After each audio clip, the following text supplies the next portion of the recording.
Why does this budgeting matters? It matters because when you look at this iceberg here, you see, tuition is what is glaring and everybody thinks about it. But the hidden cost here is the living cost and other hidden fees. So you need to budget. So the sticker shock here, many students underestimate the total cost by only looking at the tuition.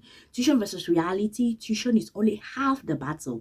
All living costs make up the rest. So it is extremely important that you really sit and calculate what is the real cost and also what are some strategies that you can sort of leverage in order to manage this cost. So you can still go study in your favorite study abroad destination, but you're not spending as much money if you do not get a scholarship. Because like I said, not everyone is going to get a scholarship. So the real cost of studying in the US is bucket one. You have tuition and university fees. This is like direct cost paid to the university. It varies drastically by university type, institution type. That is why we are going to talk a little bit more about what universities are you picking and how should you strategically pick your universities. Bucket two, you have living costs. This is rent, food, and daily survival. It varies drastically by geographic location. So those are the smart things you start thinking about. Oh, the location, or the university type, all of those things. Key takeaway, both buckets must be fully funded to survive and maintain your F1 visa status. The F1 visa status is the visa status that you get as an international student studying in the US. And before you go to the US, they are required to check like your proof of funds, make sure that you have all of the money that you need at least to survive in your first year. Okay. All right, you guys, I'm just going to take a minute here to tell you all about my database. My database has everything that you need in order to succeed at getting scholarships and studying abroad for free. If you're a bachelor's, master's, or PhD student looking to study abroad, you need this database. I update it every day and it has scholarships, graduate assistantships, and recently I've added resources for HND students. I've also added resources for the next Japanese government scholarship, and I'm going to keep adding resources for everything that you will need in order to study abroad for free. When I was applying for scholarships, I had a personal database that helped me get 4 fully funded scholarships. So I know the power of a database. If it helped me get 4 fully funded scholarships, I am sure if you get up every day, lock in 1 or 2 hours, work towards your goals of studying abroad for free through this database, in the 6 months or in like a year, you are going to tell me that Dr. Sylvie, I did it, I got my scholarship. So I hope that you use it. Sign up, the link is in the description box, and good luck. So let's look at tuition cost varies by institution type. Okay, so here you have tier 1 community colleges. These are 2-year colleges. You're going to be spending about $3,500 to about $4,000. So what that tells you is if you choose a community college, automatically you are going to be spending less. This is the lowest cost entry point. Then you have tier 2, which are public universities. Out of state, what you're going to be paying, you're going to be paying about $26,000 to about $29,000. And then in-state tuition drops to $9,000 to about $11,000, but it is rarely available for first-year international students. So this is another thing, public universities, that can help you lower the cost.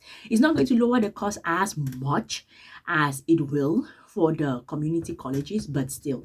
And then now you have tier 3, which is the private universities, and here you're going to be spending about $38,000 to about $43,000. This is the highest baseline cost. So what you really have to be doing here is asking yourself, based off of your financial ability, your affordability ratio, which kind of institution is strategically fit for you? Like, what kind of institution should you use? And you should make that choice informed by, number one, the types, and also by how much you can afford. Okay, now let's look at living costs in the US. Yearly range from about $11,000 to about $15,000 depending on your location. The biggest cost is going to be rent and housing, and the health insurance is mandatory for international students. Phone and internet, I was using T-Mobile when I was there. Oh, AT&T, T-Mobile. I don't know, I've forgotten. Food and board, yeah, meals, transportation, personal expenses. These are the things that the broad range of things that you have to be thinking about. And if they say about $11,000 to about $15,000, depending on where you are located, that also should tell you that, all right, when I'm picking a university, just imagine a situation where you pick a university that's a community college in a high cost location, you pay more. You pick a community college in a low cost location, so you have less tuition and then less cost of living in that area, so you can be smart about it. So let's talk about the hidden costs that students forget. Immigration fee, the service fee that you have to pay, visa application fee you have to pay, pre-arrival cost like university application fees, you have to pay that. I have a bunch of universities in my database that are actually no application fee universities. They actually waive application fees. Some of them just say we are not counting application fee at all, and then some of them say if you apply we are going to waive it. Some of them actually give like a code for waiving application fees. Okay, academic supplies, you have to pay for that. Setup cost, for example, housing, getting into an apartment, furnishing the house, in fact set up like all of the things to just start life there, right?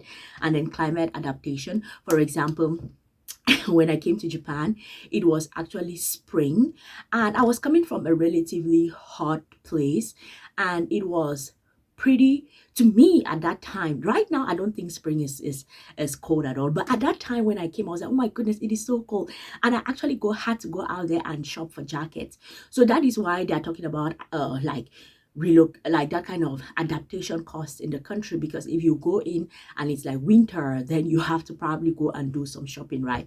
Those are the things that you have to think about, all of those costs that you may forget, so make sure you count them. That's why you're watching this video. And then let's talk about the budget differences by location. So here you have high cost areas and low cost areas. High cost areas, you're looking at New York, California, Boston. Rent and daily expenses are severely inflated. Okay, you can even see the map here there.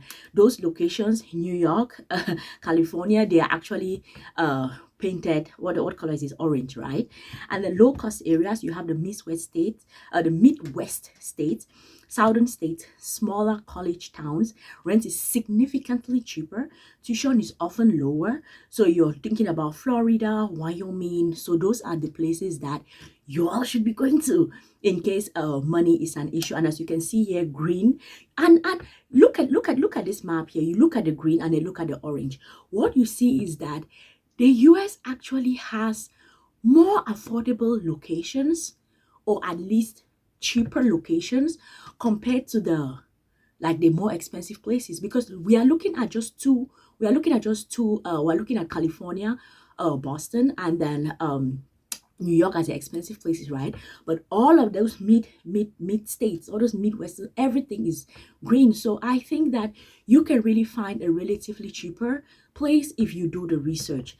So how much should you budget? Let's look at the estimated total budget per year. Low cost scenario, you should be looking at about 17,000 to 20,000 per year. So this is like community college plus low cost state plus shared housing. Oh, I love shared housing. I actually think as a student living abroad, you should go for shared housing. It gives you a chance to meet people from different parts of the world, not just those in your school. It gives you a chance to network. It gives you a chance to make friends. And at the end of the day, life abroad is really, really lonely sometimes. So living in a place where there are so many people gives you a chance to not be lonely, because those people practically become your family abroad. And then you have medium cost. You're thinking about 40,000 to 49,000 per year. This is actually public university out of state plus average living cost. And then the high cost scenario here, you're looking at $60,000 to $80,000 per year, and this is like private university plus high cost city. Actually, I'm reading this and it reminds me of the time that I went to New York. I went to New York and I was at Columbia University, had attended some seminars at Columbia University, and I was chatting with some of the alumni at Columbia University. And I just now thinking about it, like, okay, number one, it is a high cost location as a whole. New York is expensive, and then Columbia University, a private university. So I'm just thinking about, oh my goodness, how much were those kids actually paying, right? I never thought about it at the time. We were in a seminar and whatever, so we never thought about. But now I'm just looking back at, oh my goodness, all of them are practically really wealthy kids because they were all international students. All right, maybe they got scholarships, maybe I don't know. Anyhow, how much money must you prepare before you arrive? The I-form I-20 requirement: to get your visa, you must prove that you have highly liquid funds, cash in the bank, to cover your entire first year total budget. Then you have minimum savings target, match your bank balance with the total budget scenarios, and then emergency funds and in case something happens. And then why the first year? Setup costs are important. So you have deposits, flights, furniture. They make the first year the most expensive, and that is so true. Even sometimes, if you do not have a fully funded scholarship, or sometimes you even have a scholarship that covers like your tuition and whatever, but you still have to pay for your flight, setup, and everything. I got a fully funded scholarship, but we actually started getting paid the second month. So they told us that everybody had to bring minimum of $2,000 in order to cover up their cost for the first month. Then your stipend starts coming just the next month. So yes, that first year is very, very expensive. Like, you have to set up and pay a lot in that first year. So let's look at budgeting strategy for different types of students. So community college student strategy: prepare funds for 2 years, then budget for the higher cost of 4-year university after transferring. This is like, yeah, you can start keeping the money, but that there's no pressure. Public universities students, the strategy is hunt for geographic bargains. So choose universities in the South or Midwest to lower the living cost burden. Choose universities in South and Midwest. Oh my God, I keep saying Midwest states, okay? Then private universities strategy: without scholarships, you must rely on strict family funding. Sponsors have 4 years of proven stable income. I think I shared this with you all already. I think I shared this with you all when I was in California, and I saw how these Chinese families were coming there one after the other. They had like, some lady was doing some consultations for them, and their kids wanted to get into Stanford. And I think just sitting there, it was like probably like 10 to 20 families came through that door with their kids, and they will ask questions and whatever. Listen, those Chinese families, they have this money. This money is not an issue at all. So now it now becomes, who is wealthy enough to be able to afford this, right? Some people are wealthy enough to afford this. Listen, I am with the scholarship crowd. If you are with the scholarship crowd, yeah, we are still going to make it in this world. Realistic ways to reduce cost: number one, assistantships for graduate students for teaching or research roles. Then the next one, on-campus employment that can help you reduce cost. Geographic hunting: choose universities in states with the lowest cost of living. Transfer pathways: start at the community college and then you transfer to a university. Actually, one of my mentors, this is what he did. He went to a community college in California, and then when he was done with that, he did a transfer and he got into Stanford. So don't always think that only the very wealthy kids or the brightest kids can get into these very expensive universities. You can split it up, do 2 years in a community college, and then you now just go do 2 years in a fancy college, and then you get your degree. So let's look at the financial planning strategy before applying. One, research the total cost. You're watching this video, so that is good. Compare locations. That is a good thing to do. Proof your funds. Remember, they're asking for liquid cash for your first year, and then apply smart. Actually, if you do all of this research, like all of this research that I've just spoken about, if you do all of this research, this will practically be you applying smart, because you're choosing the destinations, the locations, you're choosing what level of university should you go to, and you're being smart about all of those things. So I hope that this was helpful and it gives you some kind of clarity on what you should budget, how you should think about it, and how you can go, and practically what you need in order to go study in the USA.